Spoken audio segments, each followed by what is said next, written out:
ప్రజెంట్గా మనం శ్రీశైలంలో ఉన్నటువంటి యాదవ సత్రం నుంచి గుడి దగ్గరికి అయితే వెళ్తున్నామండి. ఎందుకంటే దర్శనం చేసుకోవడానికి అయితే మనం వెళ్ళడం జరుగుతుంది. సమయం వచ్చేసి ఉదయం 5:30 అవుతుందండి. ఫుల్గా ప్రశాంతంగా ఉంది. శ్రీశైలంలోని గుడి చుట్టూ ఉన్నటువంటి పరిసరాలని మీకు చూపించే ప్రయత్నం చేస్తాను. వీడియోని ఎక్కడ స్కిప్ చేయకుండా చూడండి ఫ్రెండ్స్.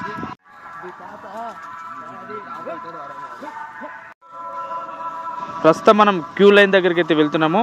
అక్కడ ఫోన్ చూడంగా డిపాజిట్ చేసి మనం వెళ్ళాల్సి ఉంటుంది. ఎందుకంటే గుడి లోపలికి ఫోన్స్ అలో లేవండి. ఫొటోస్ తీయడం, వీడియోస్ తీయడం ఉండదు కాబట్టి మనం ఫోన్లో అక్కడ పెట్టేసి టికెట్ తీసుకుని వెళ్ళాలి.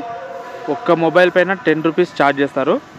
ప్రస్తుతం మనం మైక్ అనౌన్స్మెంట్ రూమ్ దగ్గరికి అయితే వచ్చేసాము. ఇక్కడ మనం అనౌన్స్మెంట్ అయితే చేయొచ్చండి. ఎవరైనా తప్పిపోయినా కానీ, ఎవరైనా కలవాలనుకున్నా కానీ ఈ మైక్ అనౌన్స్మెంట్ రూమ్ దగ్గరికి వచ్చేసి అనౌన్స్మెంట్ చేయించడం జరుగుతుంది. దీని పక్కకి మొబైల్స్ కానీ, మన లగేజ్ కానీ పెట్టడానికి కౌంటర్స్ అయితే ఉండడం జరుగుతుందండి. ఆ కౌంటర్స్లో మన మొబైల్స్, బ్యాగ్స్ డిపాజిట్ చేసి వెళ్ళాలి. ఇవే ఇక్కడ ఉన్నటువంటి కౌంటర్స్. ఇక్కడ ఫ్రీ దర్శనానికి మాత్రం టికెట్స్ ఏమి ఉండవు. శీఘ్ర దర్శనం, అతి శీఘ్ర దర్శనం, తర్వాత స్పర్శ దర్శనానికి మాత్రం ఇక్కడ టికెట్స్ తీసుకోవాలండి. మన మొబైల్స్ అయితే తీసుకెళ్తలేము, ఇక్కడ డిపాజిట్ చేసి వెళ్తున్నాము.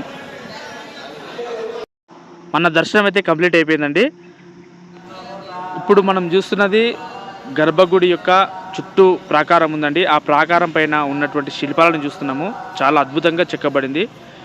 మన పురాణాలలో ఉన్నటువంటి కొన్ని సన్నివేశాలు ఇక్కడ చిత్రాల రూపంలో చిత్రీకరించడం జరిగింది. చాలా అద్భుతంగా మలిచారండి గోడ పైన.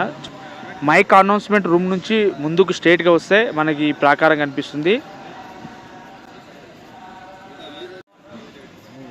ఈ గోడ కూడా చాలా పెద్దగా ఉందండి, మామూలుగా లేదు. విగ్రహాలు మాత్రం చాలా అద్భుతంగా చెక్కారు ఆ గోడ పైన.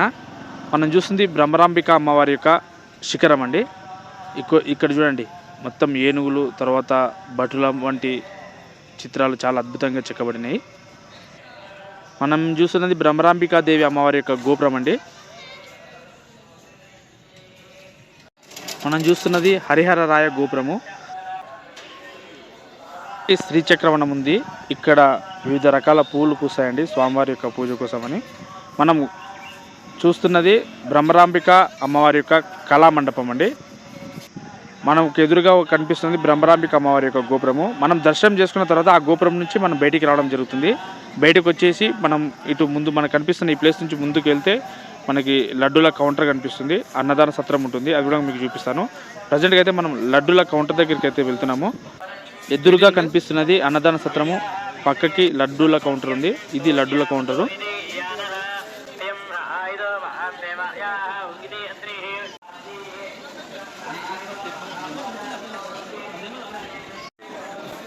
లడ్డూల కౌంటర్ లోపలికి అయితే వచ్చేసినామండి.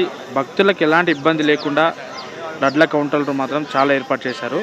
చాలా అద్భుతంగా ఉంటుంది. ఎందుకంటే ఎలాంటి తొక్కిసలాట ఉండదండి. ఫుల్ రష్ ఉన్నప్పుడు మ్యాక్సిమం కంట్రోల్ అయిపోతుందండి. ఇక్కడ చాలా కౌంటర్లు ఉన్నాయి. ఈజీగా మనం లడ్లు తీసుకునే అవకాశం అయితే ఉంటుంది. ఎవరికి ఎలాంటి ఇబ్బంది అయితే ఉండదు. దీన్ని పూజా లడ్డు అంటామండి. 1/2 kg ఉంటుంది. ఇది స్పెషల్గా తీసుకోవడం జరిగింది. లడ్డూలు తీసుకొని బయటికి రావడం జరిగింది. ప్రస్తుతం మనం ఎక్కడికి వెళ్తున్నామంటే శ్రీశైలం యొక్క టెంపుల్ ఉంది కదా, టెంపుల్కి సంబంధించినటువంటి ప్రధాన ద్వారం దగ్గరికి అయితే వెళ్తున్నాము. మెయిన్ ఎంట్రన్స్ గేటు దగ్గరికి వెళ్తున్నాము. చాలా అద్భుతంగా ఉంటుంది. చాలామంది అక్కడ ఫొటోస్ తీసుకోవడం జరుగుతుందండి. ప్రజెంట్గా మనం నంది సర్కిల్ నుంచి వెళ్ళి స్వామివారి గుడి దగ్గరికి అయితే మెయిన్ ద్వారం దగ్గరికి అయితే వెళ్తున్నాము. మనకి ఇక్కడ ఎలక్ట్రికల్ ఆటోస్ మాత్రం ఏర్పాటు చేశారు. వికలాంగులకి, వృద్ధులకి ఎలాంటి ఇబ్బంది రావద్దనే ఉద్దేశంతో ఈ ఫ్రీ సర్వీస్ని ఏర్పాటు చేయడం జరిగింది. ఒకప్పుడు మనం చూస్తున్నటువంటి రోడ్డు చాలా ఇరుకుగా ఉండేది. ఎందుకంటే షాప్స్ మొత్తం ఇక్కడే ఉండేది. ఇప్పుడు షాప్స్ మొత్తం తీసేసి సపరేట్గా షాపింగ్ కాంప్లెక్స్ అయితే వాళ్ళకి ఏర్పాటు చేయడం జరిగింది.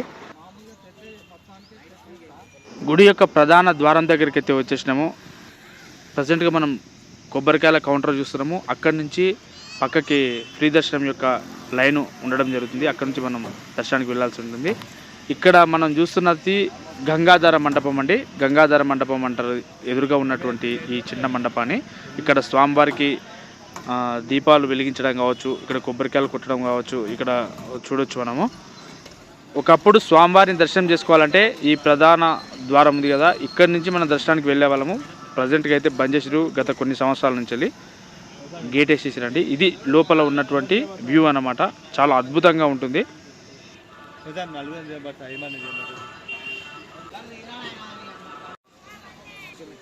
నంది సర్కిల్ దగ్గరికి అయితే వెళ్తున్నాము. నంది సర్కిల్లో నందీశ్వరునికి ఏర్పాటు చేసినటువంటి గుడిని చూపిస్తున్నాను చూడండి. దీన్నే మనం నంది సర్కిల్ అంటాము. ఈ నంది సర్కిల్ నుంచి నెక్స్ట్ మనం పాతాళ గంగ దగ్గరికి అయితే వెళ్ళడం జరుగుతుంది. నెక్స్ట్ వీడియోలో మీకు పాతాళ గంగకు వెళ్ళే రూట్ చూపిస్తాను. వీడియో నచ్చినట్టయితే లైక్ చేయండి, షేర్ చేయండి, ఛానల్ని సబ్స్క్రైబ్ చేసుకోండి ఫ్రెండ్స్. నెక్స్ట్ వీడియోలో మళ్ళీ కలుద్దాం. జై హింద్, జై శ్రీరామ్.